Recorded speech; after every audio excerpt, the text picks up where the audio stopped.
Ladies and gentlemen, I have here with me Project Lean Nation Frisco's owner, Micheal Smith. Today, we'll discuss many of the lessons that you have to offer the world. Let's get started. When did the idea of owning your own business by having a Project Lean Nation franchise first come to you? Well, first, Ion, thank you so much for having me on, and I'm excited to share some of the things that I've learned. So it's going to be really good. I think it's going to be a good time. Really that idea, um, the specific idea came about 4 years ago. And it's interesting, the idea came in a time of really hardship in our business that had changed. And so we lost a large portion of our income. But I was able to see Project Lean Nation in Rochester, New York. And that's when I saw it and was like, oh my gosh, this would be really cool to own one of these one day. And so for me, I've been in health and wellness though for 25 years. But the Project Lean Nation idea really, again, came out of what a lot of people would have thought was, tragic as far as business wise. But here we are now in this beautiful store. Incredible community. You're here because of it. And so many things that people, you don't realize in life what happens whenever you have something that's bad. If you look at the positive, so many good things will happen. So for me, it came in a moment of transition, but transition led to something pretty amazing here. For sure. Yeah. From getting the phone call confirming that you were able to have your first Project Lean Nation Mm-hmm. store, what were the steps you took to make it a reality? Right. Yeah, so for me, whenever I saw Project Lean Nation in 2019, I actually couldn't do anything with it because as a company, they really were not equipped to get the product to me to be able to even have this store. So for me, it was a matter of being persistent. I called my buddy who actually owned one in Charlotte, North Carolina, and said, "Hey, are you ready yet? Are you ready yet?" And they never were until March the 22nd of 2000, and I guess that was 22 whenever I called him and says, "Hey, I think we're ready." And so 2 years. And so there's a good lesson for so many people, especially young people. It's about, persevering through things and just continuing to call, continuing to follow up. And then here we are now. We're able to do it. And the steps are real simple. On Wednesday, my buddy Jeremy said, "Yeah, I think you can do it." He said, "Call Tim, the founder of Project Lean Nation." Called him on a Wednesday afternoon. He said, "Thursday, the very next day, we have a discovery day here. So if you want to come, I'd encourage you to come. We're tomorrow." So, like less than 12 hours, I was on the plane heading to Rochester, New York. Wow. And so that's how, but again, that's one of those things that we've been thinking about it for a while. The decision was already made. It's just about when was the timing right for them. And once it was, I was ready. And that's how opportunity happens, right? And so that really is kind of what happened in the process. And so, of course, after that, it's just the semantics of it. Okay, well, what did you do? Well, I found a location, which took a while. Got a real estate agent. So I did all the things necessary to get you to this place. Found a contractor. Realized the contractors were crazy expensive in Frisco, Texas. And so I actually did the contracting myself with a buddy of mine who has a lot more experience, and I was just kind of around to help him out as well. So it's been quite an interesting journey, though, for sure. 4 years in the making. Yeah, 4 years, but some people wait a lifetime to realize a dream. So 4 years is a small time for sure. So what you talked about, from finding a space to building it to Hmm. hiring employees to building a connection with the community, everything I've seen us do so far at Project Lean Nation has been so inspiring. Hmm. There's so much I've learned as someone who wants to have my own business one day. Hmm. What are some of the lessons you learned in starting Project Lean Nation? Right, right. Well, some of the lessons I learned in Project Lean Nations are lessons of life, really. And so, number one is just showing up. That's what I've learned in life with most people. They just don't show up. And so you've got to show up in order to achieve anything. And so showing up, being consistent, being persistent. One of the things, I say this to people all the time, not taking no as an answer, but sometimes no is the right answer, understanding when no is the right answer, but when you really need to start looking deeper into something. But for me, It's always been just about consistency, hard work. Hard work is something that you're going to have to do if you want to own something. I will tell you, there's not a lot of balance when you first get started. I mean, it owns you pretty much, and so the key is getting yourself around the right people and bringing the right people around to where you can start relinquishing some and delegating some things, because that's the thing that a lot of people struggle with is they're like going, well, I do it best. And so I'm going to continue to do it. Well, if you do that, you're always going to have a job. You're always going to be tied to something. And so my goal in starting any business is, how do I get myself out of the business, but it still be successful?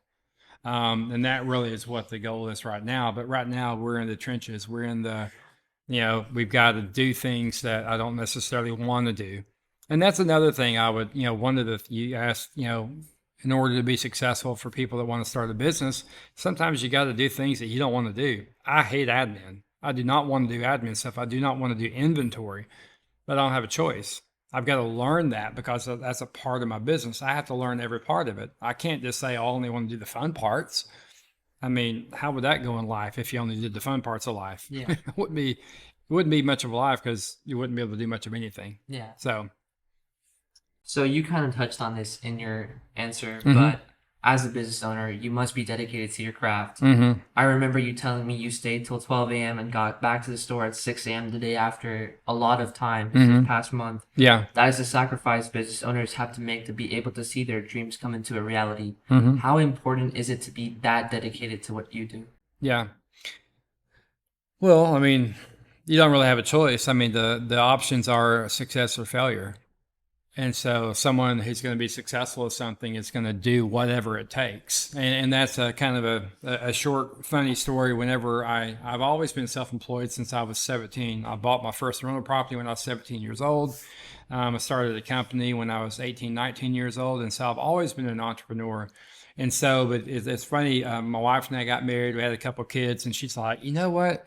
All the businesses you do are like seasonal. Sometimes it's feast or famine. Sometimes it's really good months, and sometimes it's not. And so she's like, you need to get a real job. And so I'm 28 years old, and I'm like, all right, I guess I'll get a real job. And so I went and interviewed one of the big three insurance companies.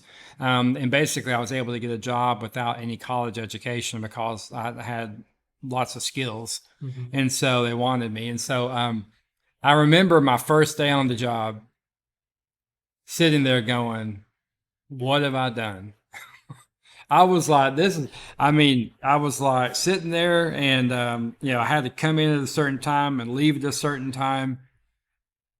That was the mentality of a worker, but I was self-employed. I was an entrepreneur. So guess what? I got there early and I stayed late as I watched people come in at 9 o'clock, 9:30. And I remember asking my boss, I'm like, well, how do I get on their shift? And she goes, what do you mean? I'm like, well, how do they come in at, what's the 9:30 shift? And she goes, oh, they're just late every day. I'm like, are you serious? You can just be late every day and it's not, and they still get paid the same salary? This doesn't work for me. But I brought a different mindset. And so business owners bring a different mindset to the table. Entrepreneurs bring a different mindset to the table. And it's when's the job done? When the job is done. It's not at 5. It's not at 6. It's not at 7. It's when it's done. And, you have to be diligent with that. You have to be consistent with that and disciplined. And I'm not disciplined in every area of my life. But, I've obviously got work to do. I know Ion works with us here at Project Lean Nation. I've been joking today about how I'm perfect. Of course, I'm not perfect, but I mean, it's, I'm perfectly imperfect, right? And so, but really, it's just about, when you want something, whatever you have to do to get it is what you do. I'm providing it's moral and ethical. Of course, we don't want to do anything. We don't want anything we get in prison for, or jail. So I don't want jail time. I just want to work. I just want to sling some shakes. So for those who want to know, what is Project Lean Nation? Yeah, what is it? So Project Lean Nation, at the heart of Project Lean Nation is we have meals, we have protein balls, we have healthy shakes that we make in store. Shout out to Carrot Cake, number 7, my favorite shake. But what we really are is we're people who help people get to whatever that goal is to have in life. And we center that around the food part of the world, because the food part of people's world is really the biggest issue for most people. Being able to find the right foods, being able to get foods that are going to help fuel their body, to help them get results, to help them lose weight, gain weight, feel better. That's what we're all about. And we're about building a community and a culture to do that.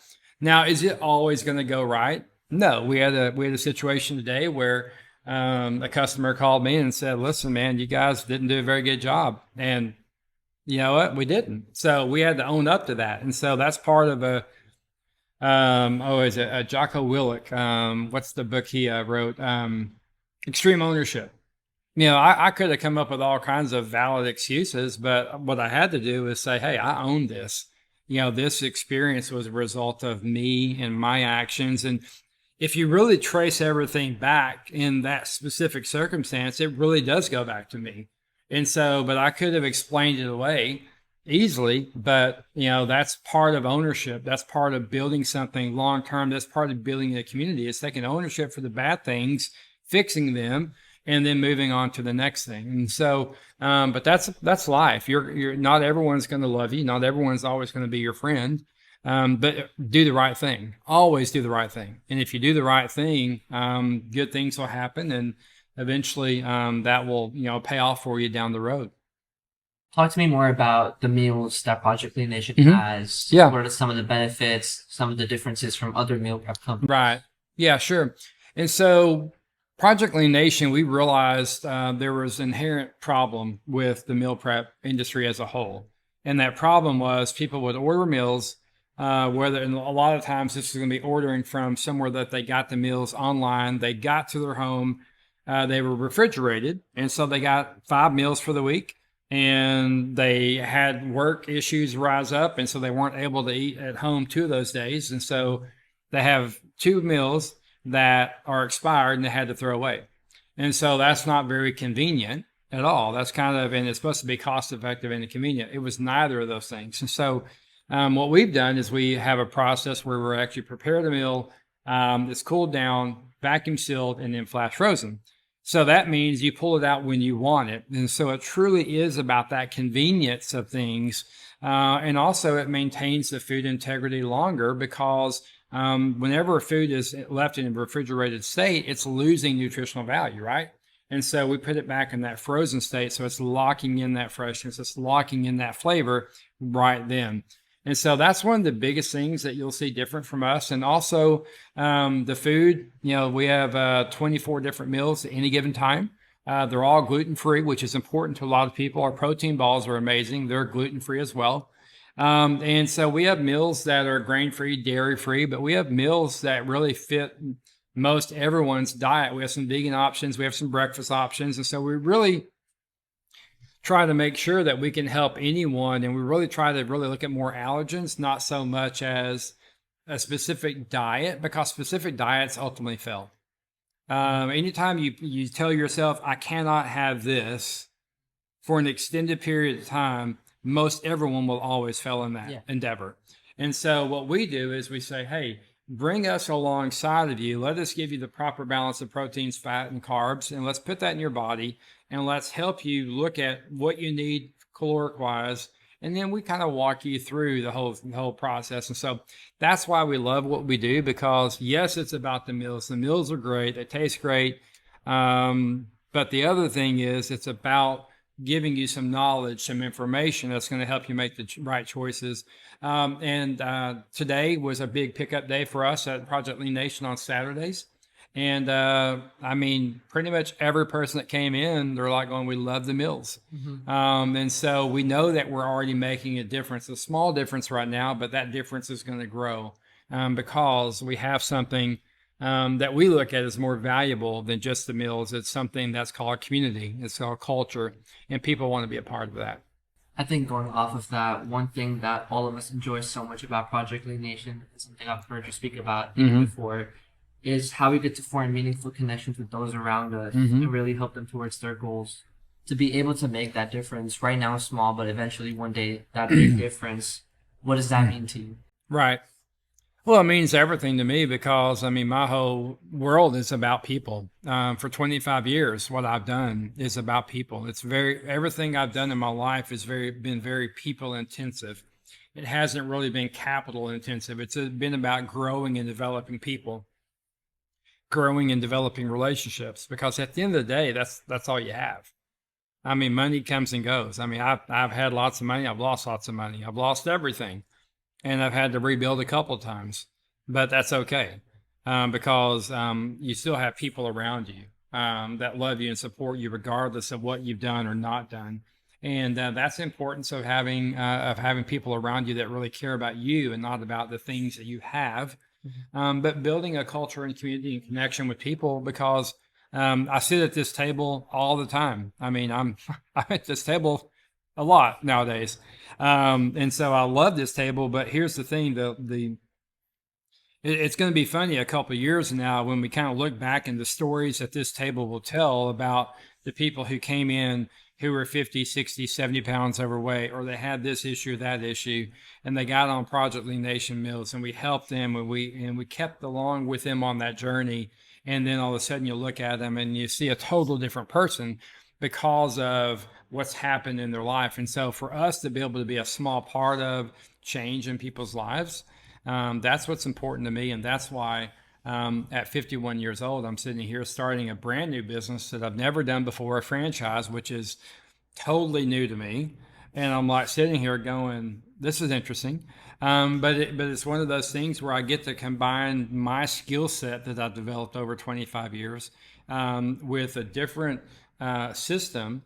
And there's been some challenges. There's been some things I'm like, I don't like that, but I've been able to figure out how to make it work. And so, but that's been fun. But again, at the end of the day, it's always about the people. So we touched on this a little bit, but I think you would agree that a lot of the reason you were able to start Project Lead Nation so successfully was that you spent 20 years in the health and wellness field. You had your own businesses, you worked for different businesses. Talk to me about the importance of that. Many people do not understand that everything they do is a stepping stone into Right. something better. So it teaches them those valuable skills and lessons that they need to know to be able to do that something better in the future. So talk to me about that. Right, right. So I'll tell you a quick funny story. I used to be an extreme extrovert. I mean introvert. Sorry, not extrovert. I'm that now, but introvert. I mean like bad.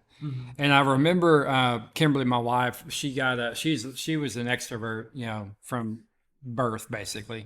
And so I remember she got a job in high school at a place called Circulation 3, and we sold Dallas Morning News newspapers.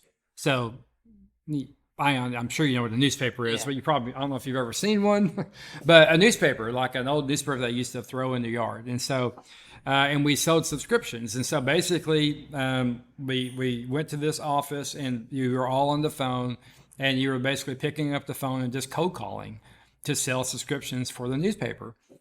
And Kimberly, you know, it's funny because at the front of the building there was a bell, and every time you got a sale, you'd ring the bell. Well, she gets me the job, and I don't even want to talk to people. And I was so scared to talk to people when the phone rang and someone would answer, I'd hang up. I mean, I can tell you, I hung up on a lot more people than that answered it. And I remember one of the only sale I got. I remember this lady. I think she just had pity on me. But I remember going through she answered, and I actually said, hello, this is Michael, and I'm with the Dallas Morning News, and blah, blah, blah, did my little spiel. And I was just expecting her to say no. So before she could even answer, I was like, okay, that's okay. And she said, whoa, whoa, I didn't say no.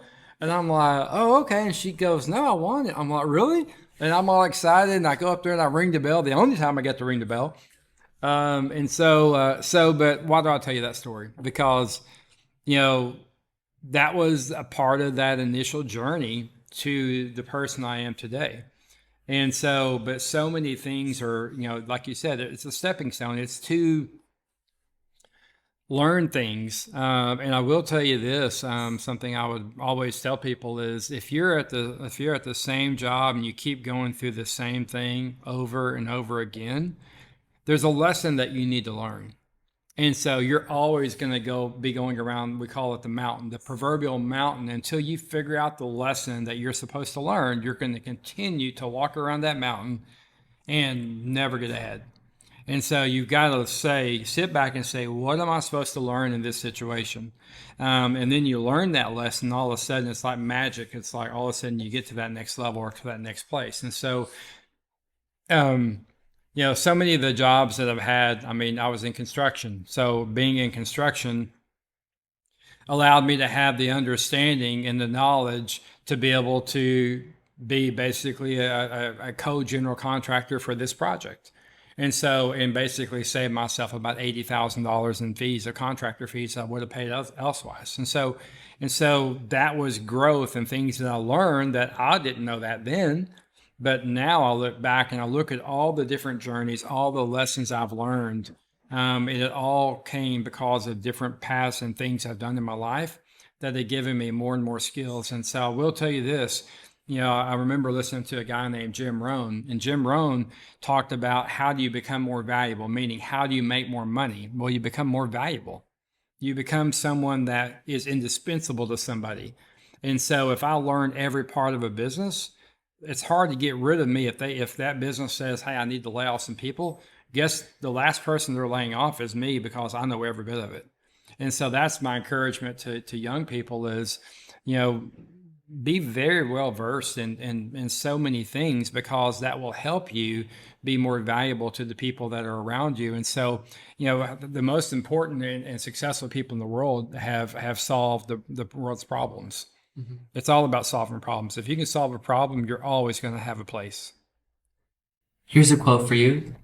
Life's challenges are the weights that make us stronger. When it gets tough, remember, you're not stuck, you're becoming. Embrace the process and watch yourself grow. You're not here to stay the same, you're here to get better.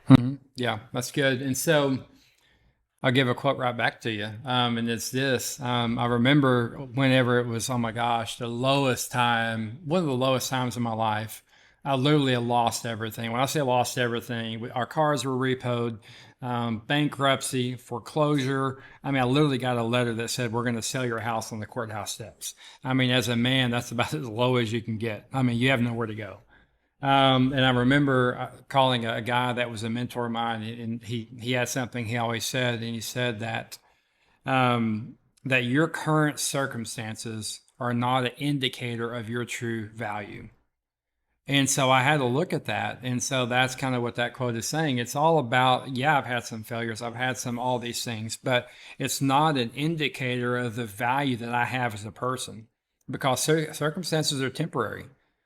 Circumstances can change overnight, and sometimes it takes a while to change those circumstances. But our job is to continue on, is to not quit, is to always move forward. And I remember whenever I first got into the health and wellness industry, I remember sitting at a meeting, and I remember a man on stage, and a big guy, like 6'4", 6'5", just a big guy. He used to be in the NFL. He was actually the president of this company that we were looking at. And I remember sitting there, and he was talking about the opportunity and all the great things that came with it. And I was sitting there thinking this. I'm like, if I'm not going to do this thing, but if I ever did, I'll never quit. And I say that because he made this statement, and it brought me back to basically my freshman sophomore year in high school. One of the biggest regrets of my life, not the biggest, but a regret of my life, not the biggest by any means. But I remember he said this. He said, "You know what? If you quit something the first time, it's hard to quit. I mean, you're doing, let's say it's football, for instance, because that's what it was for me. It's football, and I was good at it. I was a really good athlete, and I remember." I know exactly why. I was kickoff return. I got called up to the high school team. I was only a freshman, and they're like going, "This guy's amazing. We need to have him out there." Kickoff return.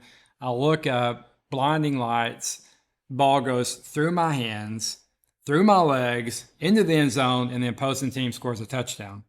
And I was devastated. I mean, this is my night, and this is it. This is everything that my little world was all around, right? It was around this football and Friday Night Lights because I'm in Texas, right? And the coach wasn't the most loving coach, and basically, he wasn't a very good. Anyway, he didn't do the right thing, as I know now, as far as how he handled that situation with me. But at that moment, I thought about quitting, and I thought about quitting, and I thought about quitting. I was like, no, I don't want to quit. No, I don't want to quit. And finally, I did. I quit my freshman year in high school of football, and it was hard. And my sophomore year, I came back because the new coach came back, and I ended up hurting my knee, and I had knee surgery. And I was coming back, and it got hard, so I quit. It was hard. It was hard, but it was easier. And so I remember sitting, now we're fast forwarding from a freshman, sophomore year in high school to a 30-year-old man sitting in a meeting and hearing a guy talking about when you quit something, it's really hard. And then the second time, it's not as hard. And the third time, this is what got me. And the third time, he said, that's who you are. You are a quitter. I was kind of mad. I was like, what do you mean I'm a quitter? And then I started thinking back over times in my life, and I'm like, my God, he's right. I'm a 30-year-old man who's struggling with lots of things, and I have become a quitter. And that was not fun, to really internalize that, but it was true. And that's why whenever I made that decision, when I said, if I ever do this thing, one thing I'll never do is quit.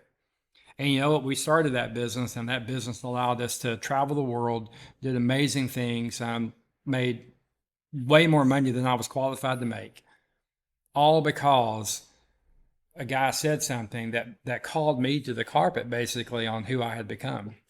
But I had to accept that. I had to take ownership of that. And so anyway, I don't even remember the question, but there's a long-winded answer about regret and about quitting. And if you quit, that's the only way that you lose. That's the only way you lose.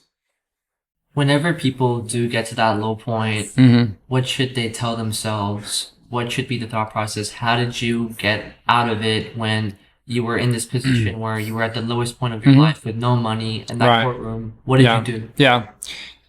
I mean, the first thing you have to do is get out of your own head, because your own head is the worst place you can be, because your own head is always going to be negative in that circumstance, because that's where you are. You're in a negative place. And so anything that you come up with is going to be negative. You got to get out of your own head and get some wise counsel, people around you that speak life into you. Because you're only going to grow if you have life coming in. If you have nothing but death going out, that's what you're going to produce, right?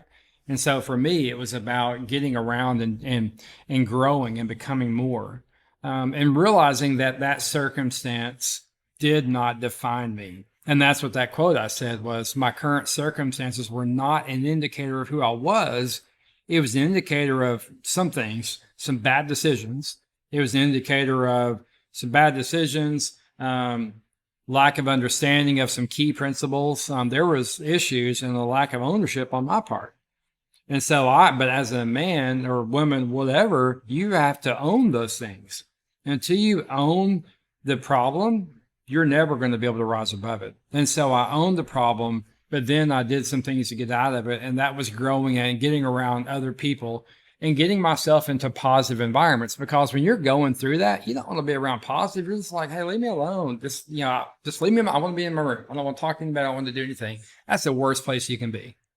You need to get out and do some stuff. And I'll tell you, one of the easiest way to get yourself out of that is you go help people.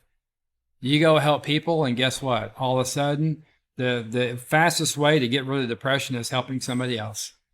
And then you help them, and you help them, and then all of a sudden you look back and you're like going, oh my gosh, yeah. I feel amazing. Because it all goes back to, what did you ask? It's about people. It's about connecting with people. Me helping people keeps me in a state of positive well-being where I enjoy. And that's what I help people for, not for that, but just because it makes me feel good myself.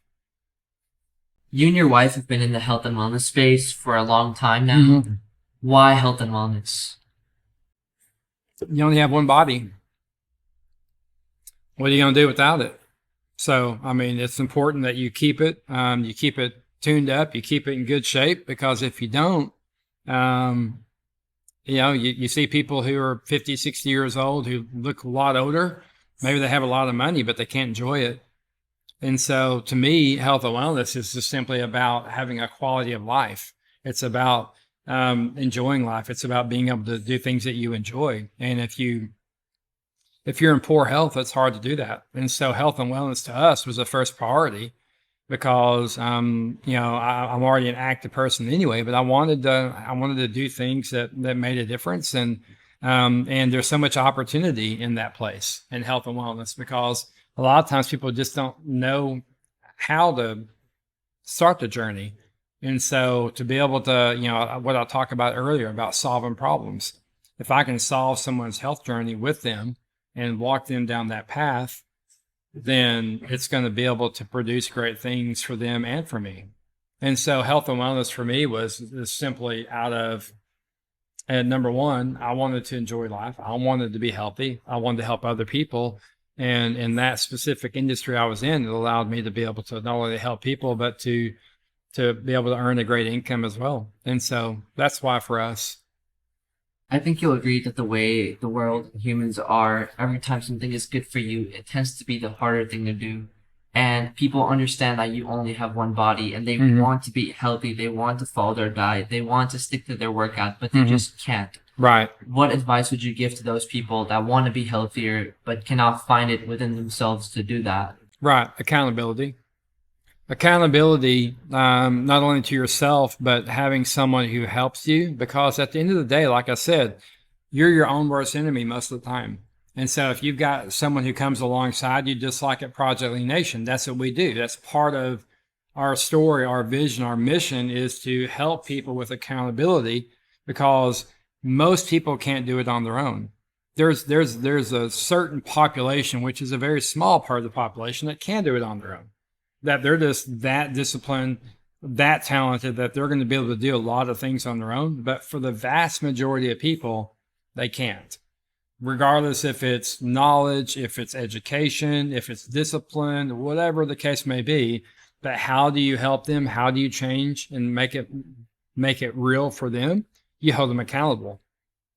I think another thing is being consistent in what you do. I heard this quote in a podcast. Being consistent does not mean that you'll be guaranteeing that success, but being inconsistent guarantees that you will not be successful in what you do. What is consistency to you, and how do you ensure that you are consistent in your endeavors? Right. So, consistency, I mean, it's with the small things, it's with the big things, it's with everything. And so just like, I mean, I have a shake right here, and that's one of the things that we talk about, right? Is consistency of the shake. It should be the same in Frisco, Texas, as it is in Prosper, Texas, as it is in Rochester, New York. This shake should be the exact same everywhere you go. What is that about? That's about consistency. Why? Because that's what people depend on. So the world goes around because of consistency. If it wasn't for that, think about, anything in life. I mean, the train schedule, it doesn't show up on time. It's not consistent. So guess what? You're not going to use something that's not consistent. So we have to become consistent in our life if we want a consistency to see results. So working out, for instance. If you go, let's say that you go work out 10 times over the next 10 days, and then you don't go for 3 weeks. Man, I worked out 10 times in a row. Man, I was doing amazing. Yeah, but we missed 3 weeks. So are you going to have results at the end of that 3 weeks? Maybe some lingering results, but not many. Why? Because you weren't consistent. So I'd rather see someone go 3 days a week consistently than to go every day for 2 or 3 weeks and then to stop. And so but that's everything in life. That's everything in your world. If you're someone who shows up consistently, people will depend on you. I mean, I remember times in my former business that, people never asked me if I was going to be somewhere like a big event. They never had to ask me because I had a track record that showed I show up. I'm always going to show up. And so a lot of times that's really all you have to do. And I talked about that earlier, is just showing up. A lot of times is more than most people will do. And so if you just show up and you add some value, the sky's the limit on what you can have. There's a quote that you told me about when I first met you by Matthew McConaughey that really motivates me to do better and to always have something to chase.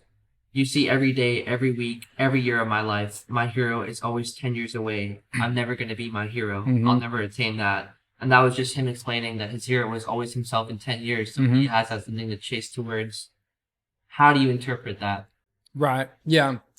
Well, for me, I think so many people, when they look at their life and when especially when you're at that point where maybe you have a job and you're starting to seeing some growth and you're really starting to get some accolades, some success.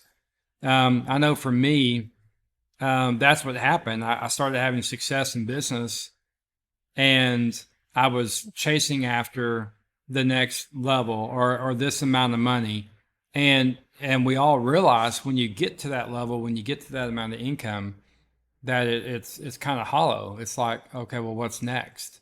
And so because those things are empty, those things are, they're nice, they're fun, material things are fun, having nice cars, all that stuff is great. But at the end of the day, it's not going to sustain you over time if you really are wanting to get to that next level. And so for me, it's about reaching after my potential. It's about God gave me it gave me a really unlimited potential.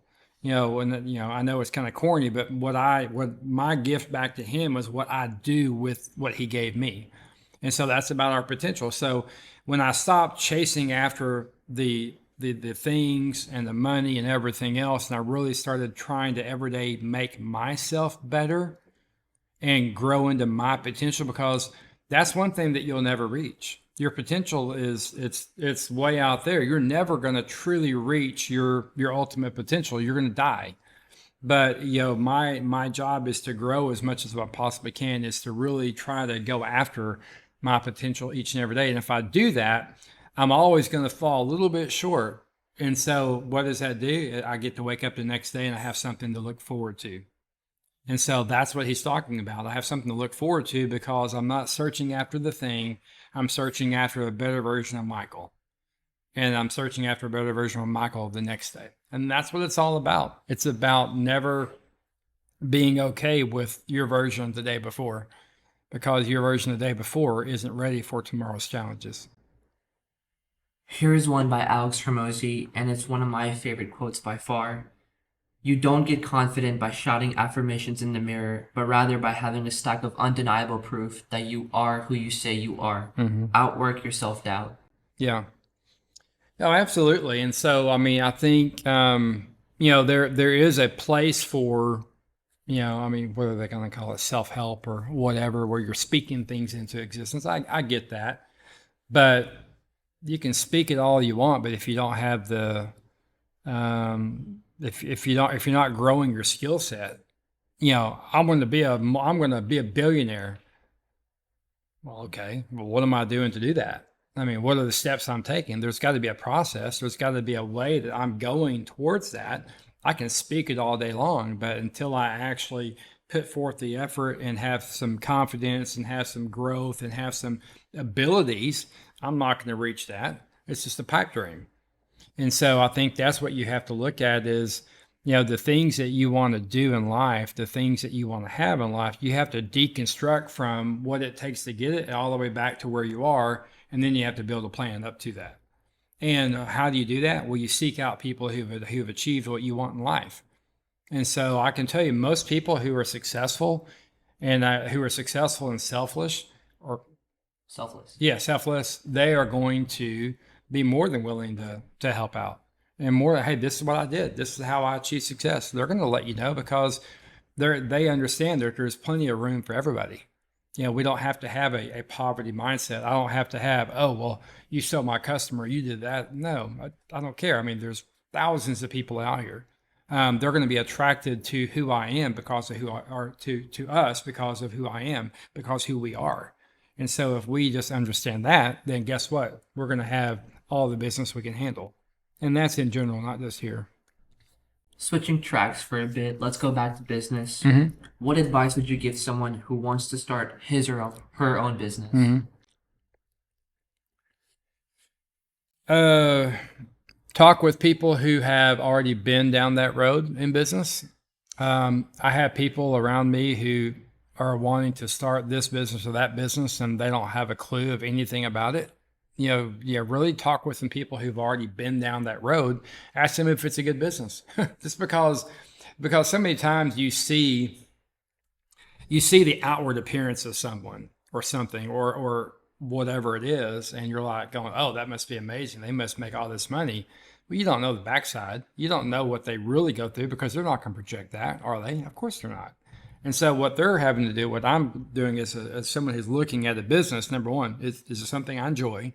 Is it something I would do? Project Lean Nation goes along with what I've done for 25 years. So I have expertise in this field. What you don't want to do is start a business that you have zero expertise in. Why would you do that? I mean, it doesn't make any sense. And if you want to go down that road, learn about it first. But my deal would be make sure it's something that you would enjoy doing yourself. Always make sure you have an exit strategy. For me, I have an exit strategy for this. And so what am I going to do? I mean, I can tell you what I'm going to do, but all this is, I've got to do all this work in order to be able to get to the point where I can have an exit strategy. So, but for those people who are looking to start a business, what do you enjoy? Do you really have, do you have anyone that you can learn from in that business? And do you really know what it means in that business? Talk to people who've been in that business for 2 or 3 years. Go talk to some people who've been there for 10 or 15 years. See what the differences are. See what makes sense. See what that person has been in it 15 years, what they have to say, because that's going to be really where you're going to get the wisdom, is from people who've already been there and done it. Here's another quote.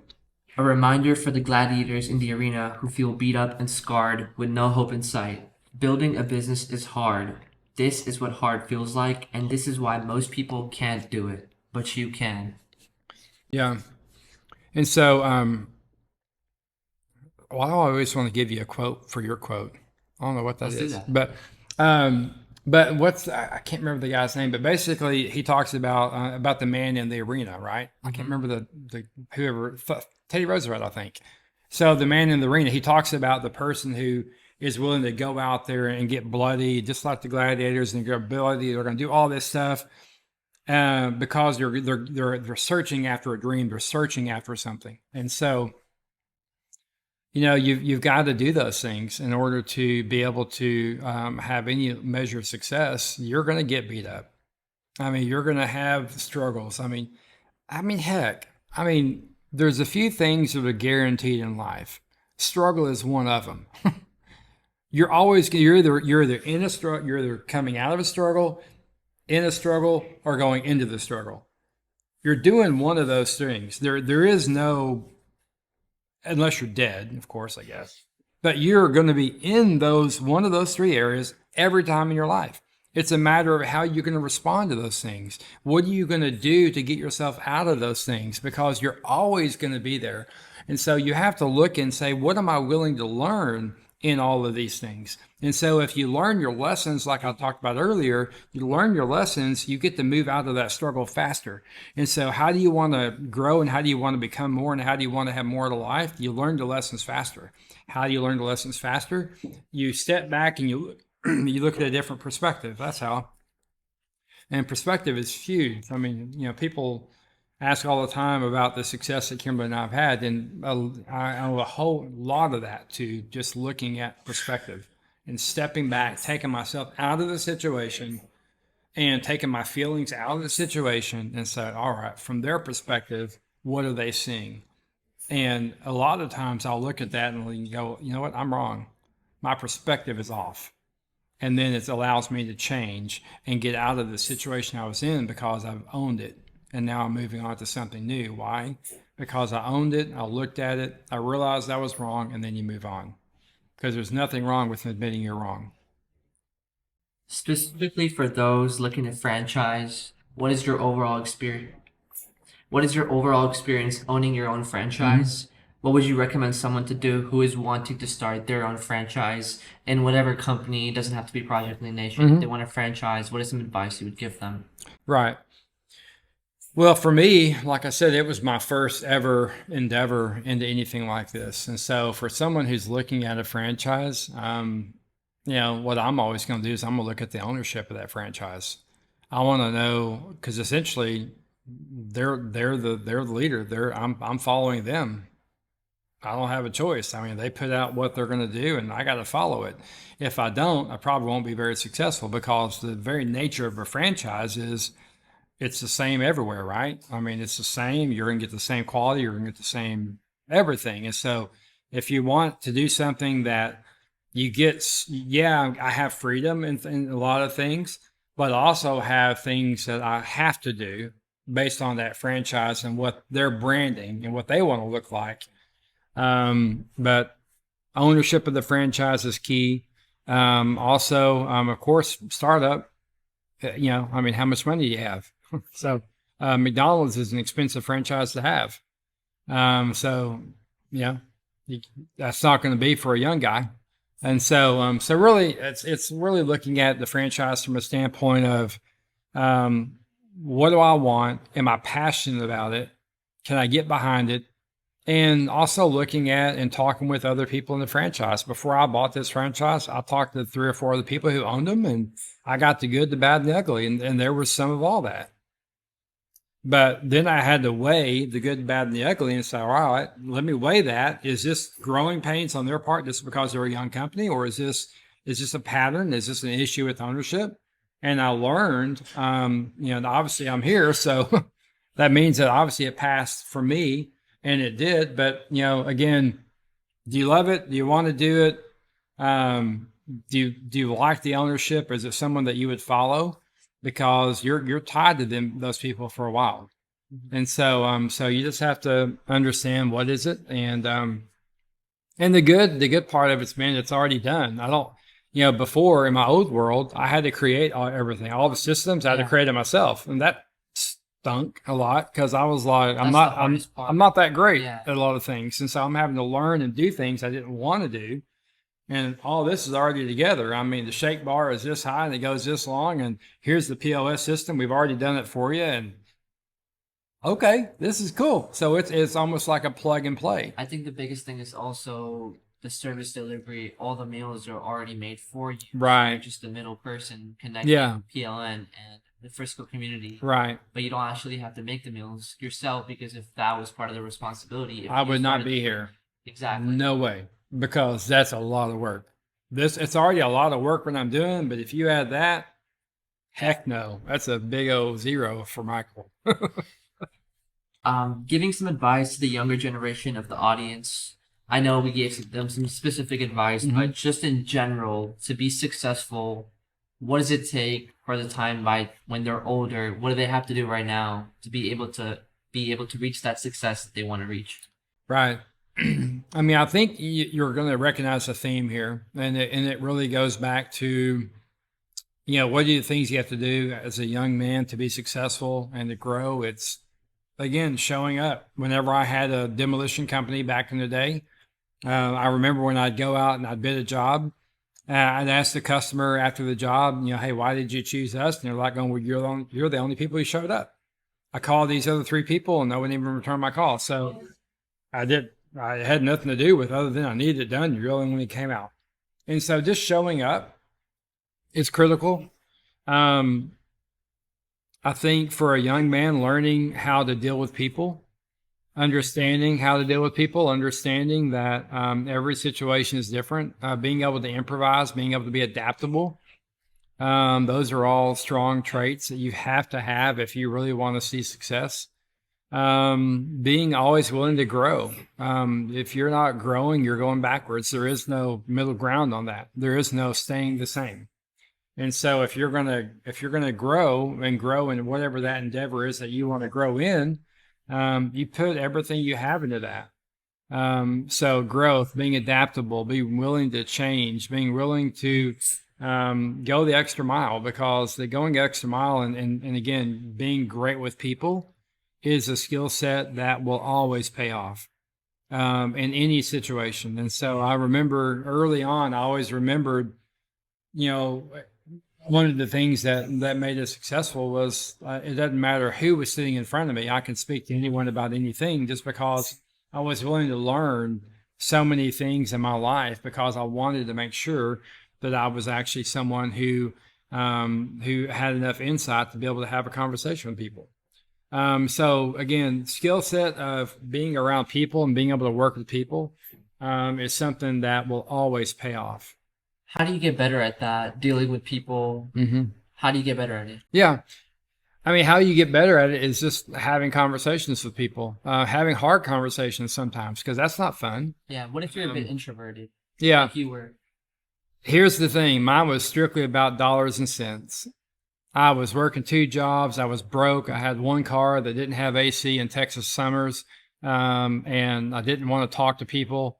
But I had an opportunity in front of me that was all about talking to people. And so I had two choices. I can either be broke and miserable, or I can get out of my comfort zone and be scared to death to talk to people, and get out of it and maybe have a chance at something more.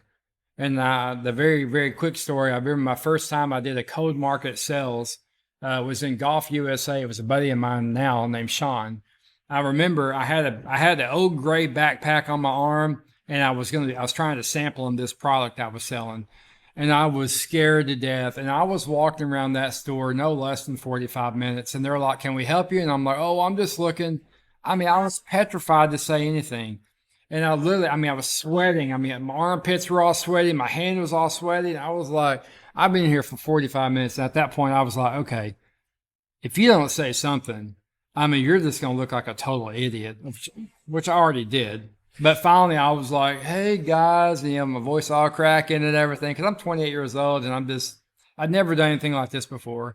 And so I was like, hey, I wanted you guys to try this stuff. And both of them tried it. One of them, didn't respond back. And then the other guy actually said, hey, I liked it. And my wife and I really liked it. We want to sit down and talk with you.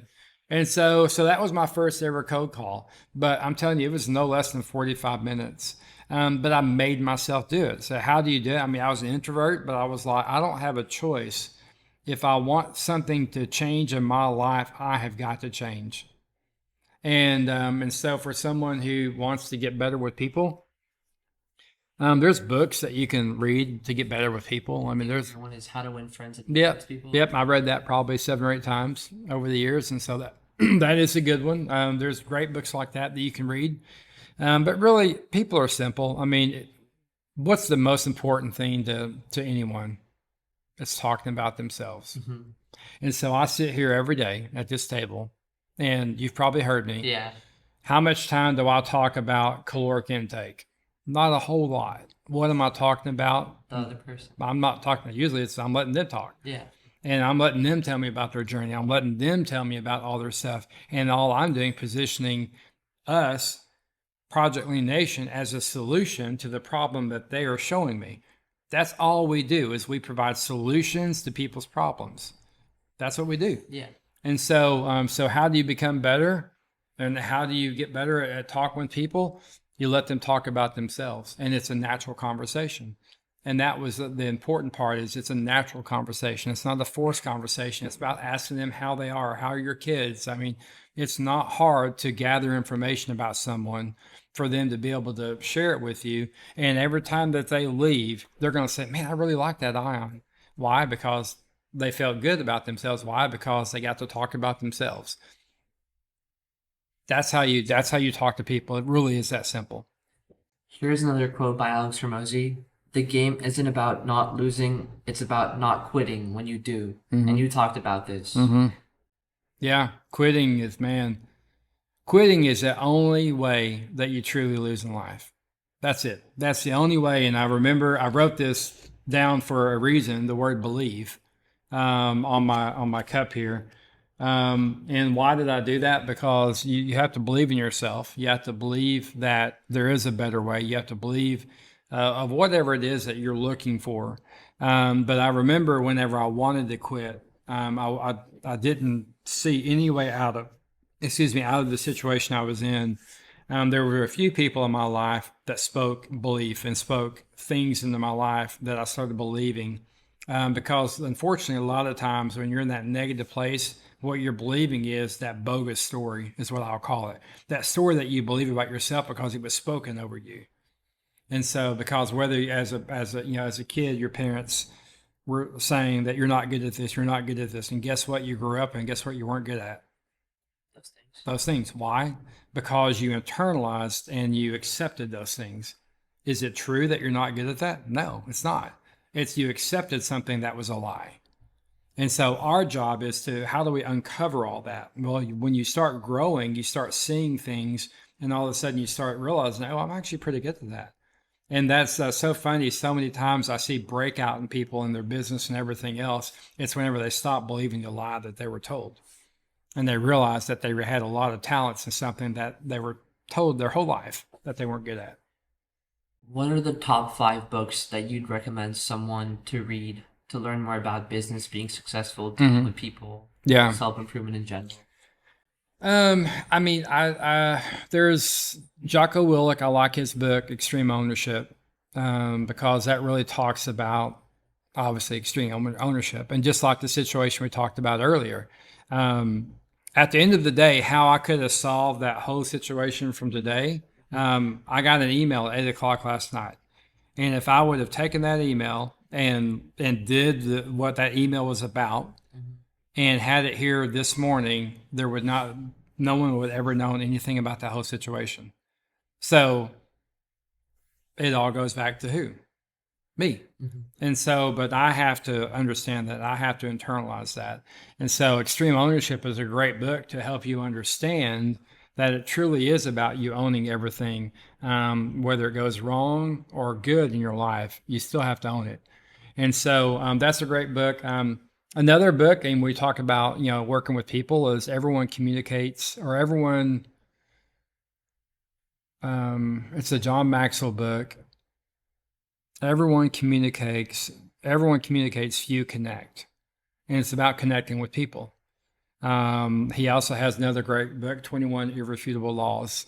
And one of my favorite laws is the law of the lid. The law of the lid simply says, if I own this business and I have a lid on my cup, on my brain, people that work for me can't get above my lid because they keep bumping up to me, because what am I doing?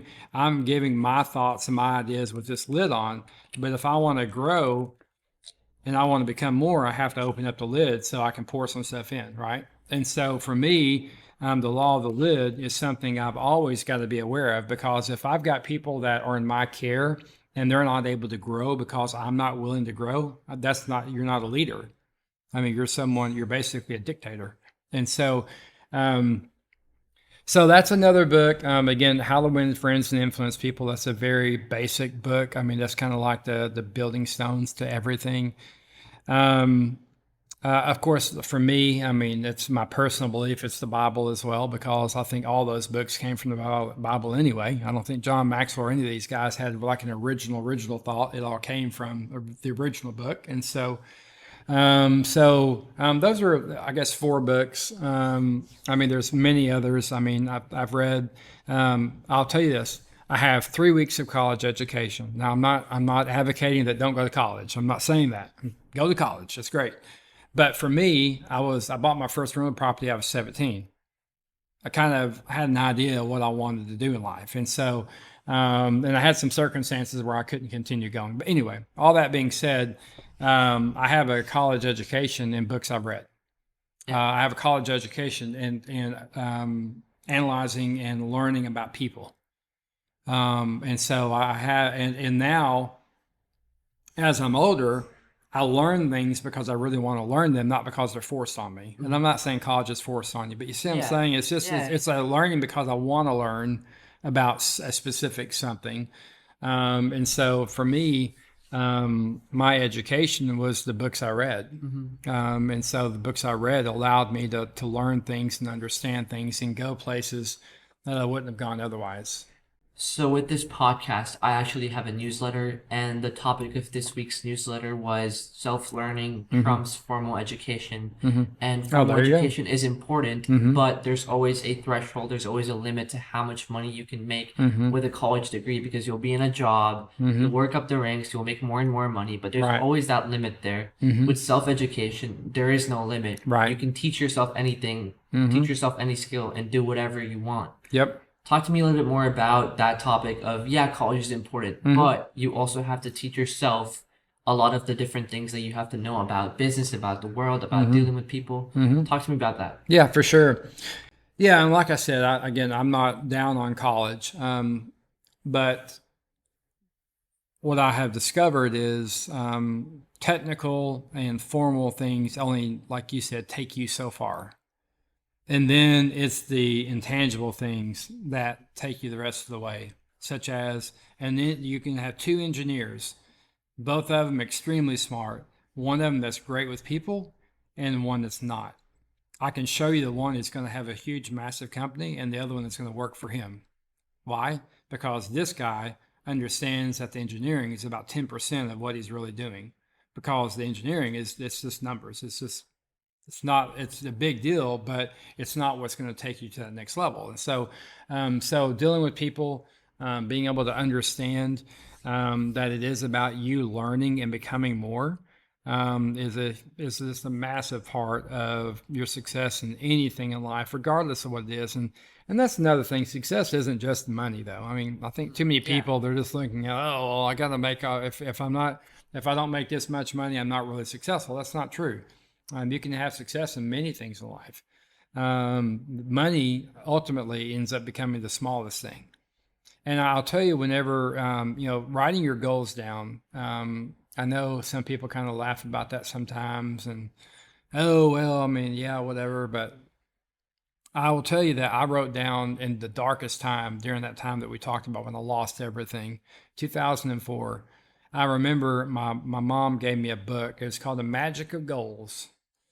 And it was a book, and it had an accompanying workbook. And the guy that wrote the book, his name was Ron Reynolds. And he wrote the book, and he said, write down 100 things that you want in your life and 100 things that you don't want in your life. And I remember writing those things down. And I mean, I filled the whole thing up. I wrote down 100 of each because I had nothing else to do. I was desperate. I'd lost everything. So, wasn't a lot going on good in my life. And so, but it's funny because I had lost that book for years. And we found it in 2015. So 11 years had gone by. And whenever we found that book, and again, I was writing down things that I didn't even think about. I mean, I had no business writing down some of these things. And my assistant found it, and she's like, oh my gosh, Michael, because we were actually fixing to go to Ireland, staying in Dromelin Castle. And one of the things I had written down in 2004 was, guess what? Going to Ireland and staying in a castle.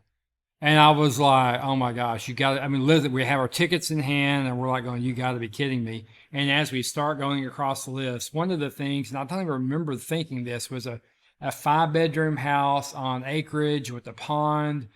And I'm sitting on my upstairs balcony. There's a lot bigger house than that, but regardless, acreage and a pond. And I'm looking around, and I'm like, wow, 84 of the 100 things were checked off. Wow. And so it all became why? Because I was in a horrible place when I wrote all that down.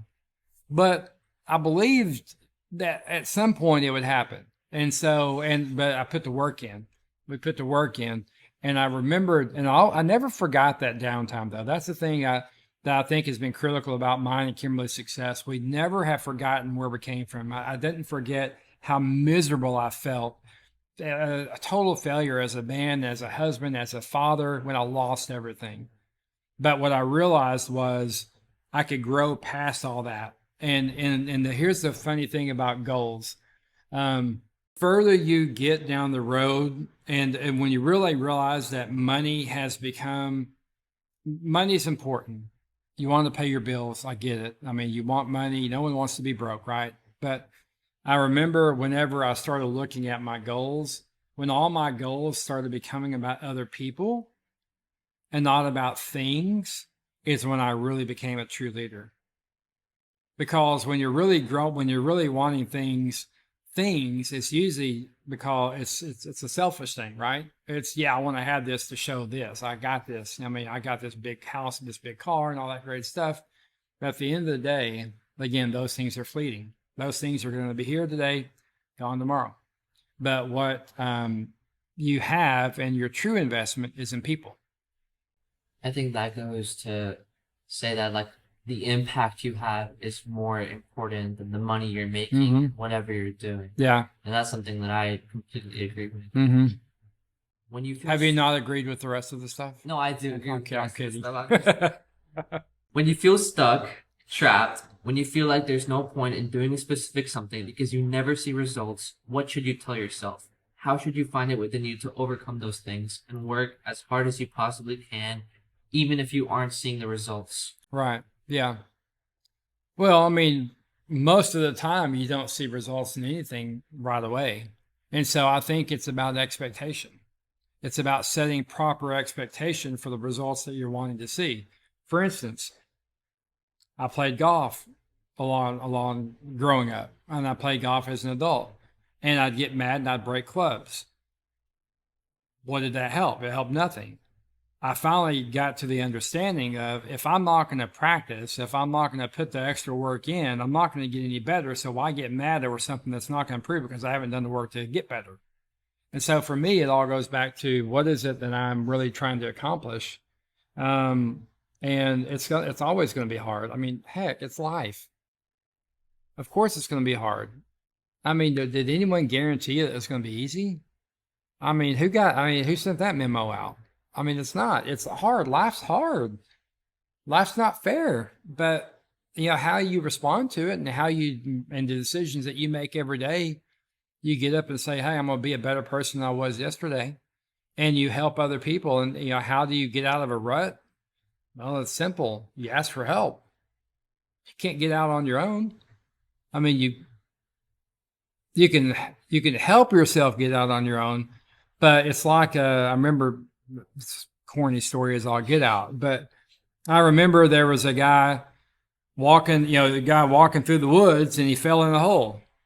And so he fell in the hole, and then another guy walking through the woods, he fell in the hole, and they're all like, well, how'd you get here? And how'd you get here? And then someone finally just, gave him a stick and they got him out of the hole. Well, I mean, that's what it's all about. You have to have someone that's going to help you. And what's the old story that, people didn't get on top by themselves. I mean, there's plenty of people that were a part of that journey. And so, but you can't be too, what's the word I'm looking for? Prideful that you're not going to ask for help. And because, I don't know everything. I mean, I'm not perfect. I don't have all the answers. I'm going to get people around me that do.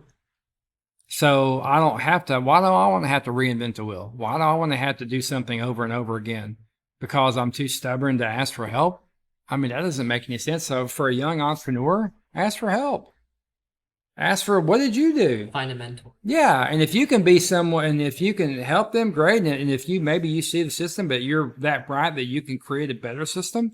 Like for right now, I mean, here we are at Project Lean Nation. I mean, we got our freezer back there, which is, half the time not fun. Yeah.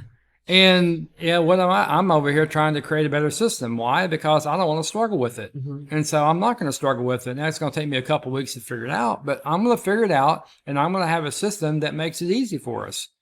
And so that's what it's all about. It's about finding a problem, which that wasn't hard to find. It was a problem from day one.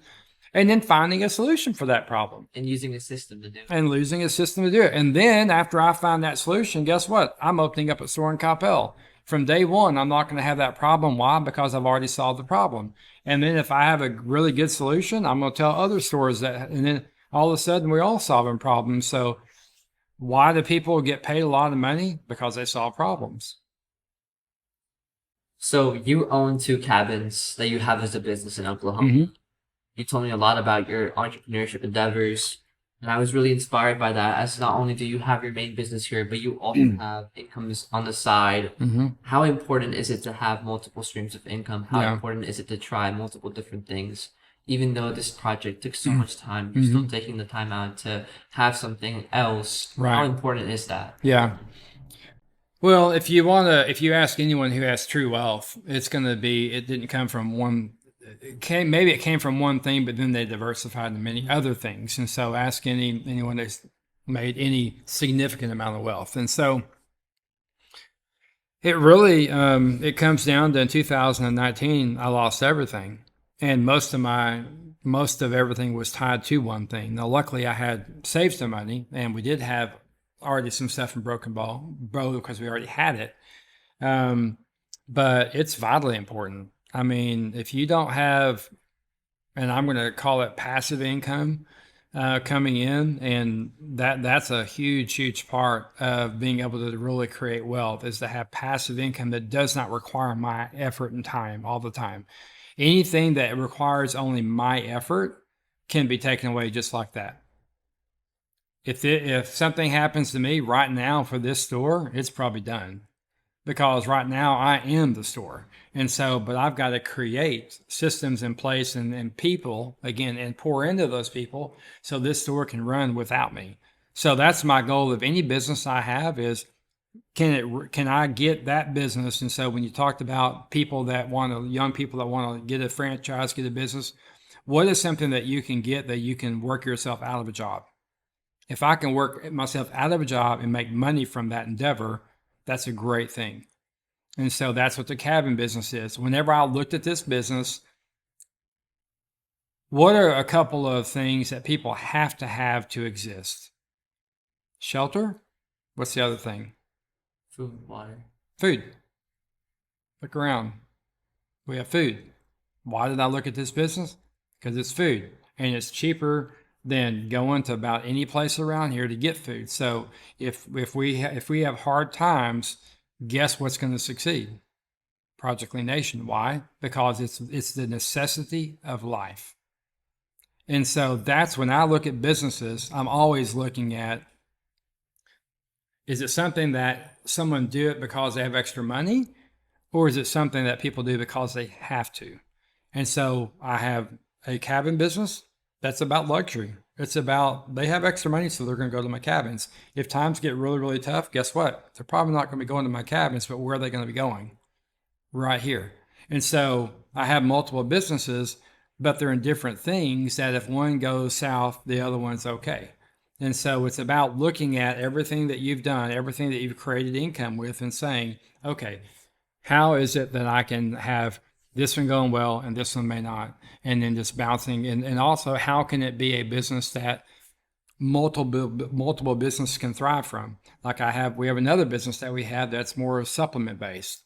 Okay, well, do these not go hand in hand? One builds the other. So I have essentially three businesses here. I've got shakes, I've got meals, and then I have another business that I have that kind of goes right along with it. So essentially, you've got three things feeding on one another. The shakes can be standalone from the meals. Yeah. The meals can be standalone from the shakes. So I'm not saying I'm that bright, but if you look around, people have to have what we offer. And all we have to do is go out and find the people and get the food in their body. And then the rest happens. And so multiple streams of income in today's world, you'd be hard pressed. If you're going to be successful, you're going to have to do more than one thing, especially if it's one of those things that don't always want to be working 24/7. What's next for you as a business owner? Well, the next step is we're opening up another Project Lean Nation in Coppell, and that's going to be, we'll start construction on that at the end of October. And so we're hoping to have that one open by the mid-January of 2024. We'll get that one up and running January 25. We're trying to open up one in Rock Lake area in Dallas. And then my plan is in 2025, I'm going to start and build a couple more cabins. And we have 165 acres that I want to develop as well. And so that's kind of my plan that's kind of rolling around in my head right now. But yeah, that's what I want to do. But it's going to take getting the right people in place so I can be free to go do those other things. And that's why, again, when we talked about, when you talked about how did you phrase it? Just about, why I did this. It was about the people. It was not only about the people who were going to come here to get food in the community. It's also about the people that work here, helping develop them and grow them into to better versions of themselves as well. For audience members listening in the DFW Metroplex who are looking to utilize Project Lean Nation services, what can they do to get started as a PLN member? Yeah. Well, they can first, one of the good things they can do is they can just come on down to the store and they can meet us because we're amazing, right? Yep. But also they can download the Project Lean Nation app that allows them to kind of put in their information. They can see the menu. They can kind of see some of the things that we offer. and they can see how we can make a difference in their life, and ultimately how we can make a difference in their life, but help them achieve the goals that they're looking for. And so, real simple, that's how they can do it. We're in Frisco. We're right here at 8555 FM 423, Suite 102 in Frisco 75036. And we're right in between like Little Elm and the Colony. And we have a lot of people who are already loving and enjoying the products. And so you can go onto our Instagram. I think my daughter Madeline, she's the Instagram, our social media person, which I'm not for sure. But she really does a great job with that. So you can go follow us, and that is Project Lean Nation _ Frisco. Yep. And so you can go follow us there, and I think you'll really enjoy. And you'll get to see a snapshot of what the however long Ion and I just talked. A lot of things went back to people. As you scroll through our social media, that's what you're going to realize, that we really are practicing what we preach. It really is about the people. It's about helping people, making a difference in people's lives. And ultimately, I think that's a very worthy endeavor. Thank you so much, Michael. Your insights were so amazing. I think everyone listening, including myself, definitely took away a couple of things from everything you said. So thank you so much. I really appreciate having you here. Oh, absolutely, Alan. Thank you so much. And thank you for being a part of Project Lean Nation and such an integral part.